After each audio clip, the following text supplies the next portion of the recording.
हरे कृष्णा, राधे राधे। आप सभी का स्वागत करती हूँ आपके अपने चैनल कृष्ण प्रिया में। सब लोग कैसे हैं? कान्हा जी की कृपा से सब लोग बहुत ही अच्छे होंगे। आज की इस वीडियो में हम जानेंगे मार्गशीर्ष, जिसको हम अगन का महीना भी कहते हैं। इसमें अपने लड्डू गोपाल जी की पूजा सेवा किस तरह से करें, उनको कब जगाएं, कैसे उनको स्नान कराएं, सारी जानकारी वीडियो में लेकर के आई हूँ, इसलिए वीडियो को पूरा देखिएगा। आज इसी वीडियो में मैं आपको दिखाऊंगी कि मेरे लड्डू गोपाल जी, श्याम सुंदर जी की सुबह की जो दिनचर्या है वो क्या होती है।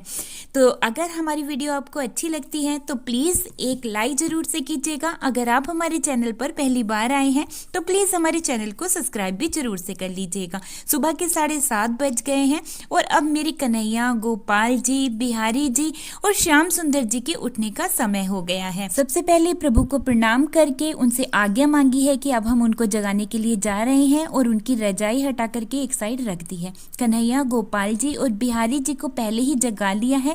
अब बारी श्याम सुंदर जी की है। मैं रोज सबसे बाद में अपनी प्यारी श्याम सुंदर जी को ही जगाती हूँ, क्योंकि ये सबसे छोटे बच्चे हैं और इनको बहुत देर तक नींद भी आती है और इनके सुबह उठने में बहुत नखरे भी होते हैं। अभी हमारे जो श्याम सुंदर जी हैं 4-5 ही महीने के बच्चे हैं, तो मैं इसलिए इनको सबसे बाद में जगाती हूँ और मैं उनके पैरों को अच्छे से दबा दूंगी और उसके बाद में मैं उनको उठाऊंगी। देखिए अब है ना, इस महीने में काफ़ी सर्दी होने लगती है छोटे बच्चों के हिसाब से, तो हम उनको ना गर्म कपड़े पहना करके ही सुलाते हैं। ये देखिए मैंने इनको सनील के कपड़े पहना करके सुलाया था। और सारे बच्चों को है ना इस महीने में कैप जरूर से लगाकर सुलानी चाहिए, क्योंकि सर फिर खुला रहता है ना तो सर्दी लगती है। मेरे लल्ला जाग तो गए हैं लेकिन अभी भी इनकी आंखों में नींद आ रही है, तो उनको आराम मिले इसलिए मैंने उनके हाथ पैरों को अच्छे से दबा दिया है, थोड़ा सा सर भी दबाया है। उनके पिलो को ठीक करके उनको अच्छे से बैठा दूंगी और उनका शोल उनको उड़ा देती हूँ। देखिए आप अपने लड्डू गोपाल जी को ऐसे जगाएं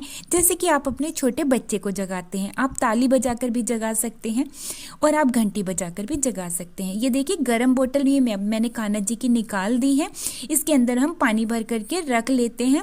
तो मैंने इसमें हल्का गुनगुना करके पानी भर करके रख लिया है, क्योंकि आप सुबह सुबह है ना गुनगुना पानी ही हम सबसे पहले अपने लड्डू गोपाल जी को पीने के लिए देते हैं। और साथ में मैंने ये कुछ सूखे मेवे रखे हैं और एक डब्बे में तुलसी पत्ता भी रखा है, क्योंकि बिना तुलसी पत्ता के तो हमारे जो लड्डू गोपाल जी हैं वो किसी भी भोग को स्वीकार नहीं करते हैं। देखिए आप जब अपने लड्डू गोपाल जी को, अपने लल्ला को सुबह में जगाएं तो आप उनको हल्का गुनगुना करके दूध भी दे सकते हैं, लेकिन मैं अपने गोपाल जी को ना सबसे पहले जल से आचमन करवाती हूँ, फिर उनको हल्का गुनगुना जल इस मौसम में पीने के लिए देती हूँ। उसके बाद में ही हम उनको फिर दूध देते हैं और दूध के साथ में ये सूखे मेवे। आप अपने लल्ला को दूध के साथ में मिठाई भी दे सकते हैं, मेवे दे सकते हैं, नहीं तो फिर आप उनको प्लेन दूध ऐसे ही दे सकते हैं मिश्री डाल करके। अब देखिए मेरे लल्ला का तो ना कई बार मन सुबह सुबह उठ करके कुछ खाने पीने को नहीं होता है, तो इसीलिए मैं उनको सबसे पहले हल्का गुनगुना जल पिलाती हूँ। उसके बाद ही मैं उनको कुछ खाने पीने के लिए देती हूँ, जैसे कि ड्राई फ्रूट या दूध। कई बार क्या होता है ना, जैसे ही हमारे गोपाल जी सो करके जागते हैं, हमारे श्याम सुंदर जी सो करके जागते हैं, वो तुरंत ही कुछ नहीं खाते पीते हैं। तो आप 5 मिनट रुक जाइए, उनको जलपान करा लें, उसके बाद में आप उनको खाने पीने के लिए कुछ दे सकते हैं। तो यहाँ पर मैंने उनको एक बादाम खिलाया है और एक मैं उनको किशमिश खिला दूंगी।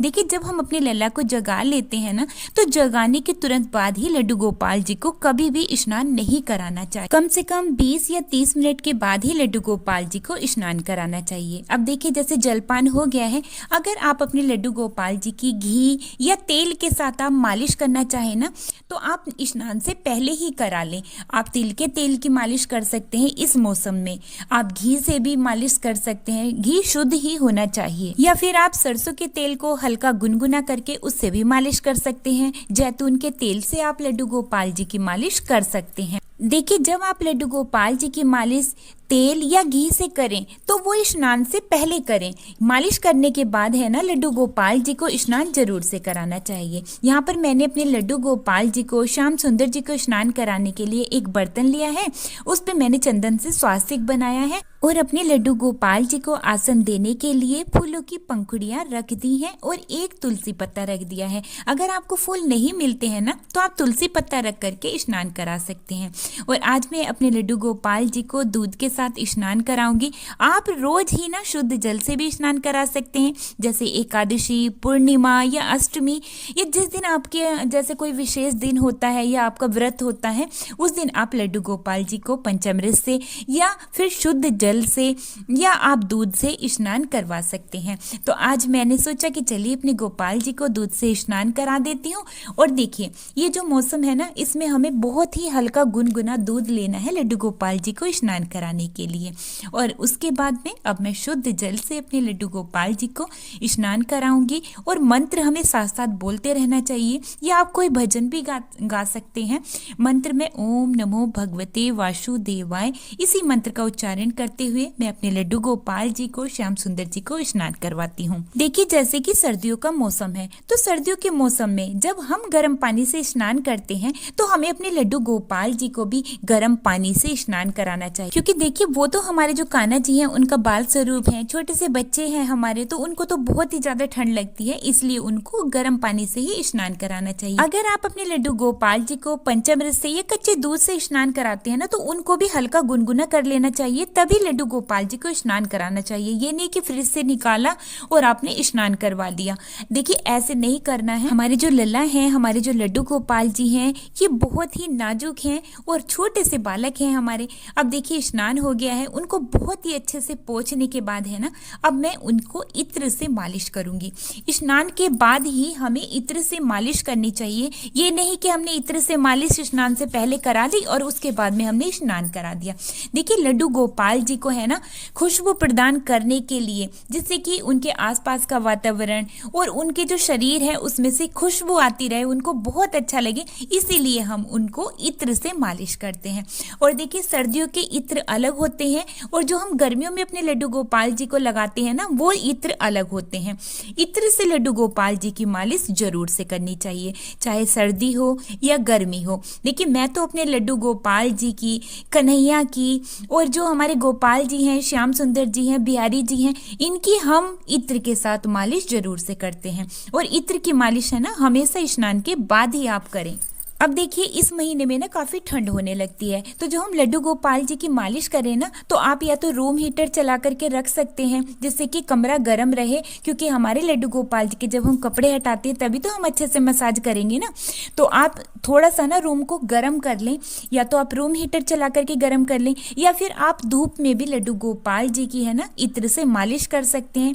अगर कोई भी व्यवस्था नहीं हो पा रही है तो आप बड़े बड़े से दीपक जला करके लड्डू गोपाल जी के आसपास रख लें, जिससे कि उनको थोड़ी गर्माहट मिले, तब आप लड्डू गोपाल जी की इत्र से मालिश कर सकते हैं। और ये देखिए हमारे प्यारे श्याम सुंदर जी ने अपनी शर्ट पहन ली है सनील की, और उनको मैंने कैप भी पहना दिया है। अब मैं उनका शॉल उनको पहना लूंगी। और ये सारी जो ड्रेसेस हैं ना लड्डू गोपाल जी की, ये हमने घर पर ही तैयार की हैं।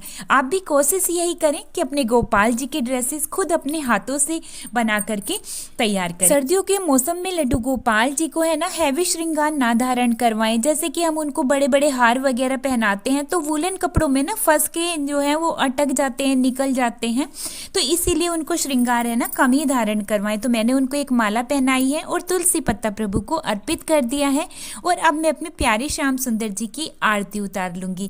और तैयार होकर के हमारे लड्डू गोपाल जी आपको कैसे लगे, हमारे प्यारे श्याम सुंदर जी आपको कैसे लगे, जरूर से बताइएगा। अब पूजा करने के बाद मैं श्याम सुंदर जी को भोग प्रसादी करवाऊंगी। आप भोग में ना इन दिनों में लड्डू गोपाल जी को फल दे सकते हैं, जिनकी तासीर गर्म होती है ना, आपको इस तरह की चीजें लड्डू गोपाल जी को देनी चाहिए। आप ड्राई फ्रूट दे सकते हैं भोग में, पूरी पकवान बना करके लड्डू गोपाल जी को दे सकते हैं, हलवा बना करके दे सकते हैं, आप उनको पकोड़े बना करके खिला सकते हैं, पनीर के पराठे बना करके आप लड्डू गोपाल जी को दे सकते हैं भोग स्वरूप। तो जी इस तरह से आप सर्दियों में सुबह की सेवा कर सकते हैं लड्डू गोपाल जी की। उम्मीद करती हूँ आज की ये वीडियो आप सभी को बहुत ही पसंद आई होगी। अगर वीडियो अच्छी लगी है तो अपने दोस्तों के साथ शेयर जरूर से कीजिएगा। अब मैं वीडियो को यहीं पर ही रोकते हुए लेती हूँ आप सभी से विदा। मिलती हूँ एक और नई वीडियो के साथ, तब तक के लिए आप सभी को प्यार भरा राधे राधे, हरे कृष्णा।